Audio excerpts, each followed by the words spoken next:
Hi friends, welcome back to our channel PSR. Good evening friends. ఈ వీడియోలో మనం ఆదోని వ్యవసాయ మార్కెట్లో ఈరోజు కందులు, వేరుశనగ, ఆముదాలు, పత్తి గురించి దాని ధరల గురించి అయితే మాట్లాడుకుందాం. ఈరోజు అయితే పత్తి ధరలు అయితే భారీగా పెరిగాయి. నిన్నటి మీద పోల్చుకుంటే ధర అనేది ఇంకా 200 రూపీస్ దాకా అయితే పెరిగింది కింటా దగ్గర.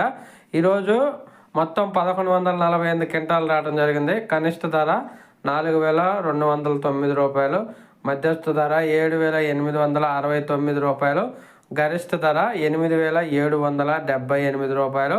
ఇంకా వేరుశనగల విషయానికి వస్తే 232 క్వింటాలు వచ్చింది. కనిష్ట ధర 539 రూపాయలు, మధ్యస్థ ధర 6789 రూపాయలు, గరిష్ట ధర 7153 రూపాయలు. ఇంకా ఆముదాల విషయానికి వస్తే 86 క్వింటాలు వచ్చింది. కనిష్ట ధర 5293 రూపాయలు, గరిష్ట ధర 6152 రూపాయలు. కందుల విషయానికి వస్తే గరిష్ట ధర 6900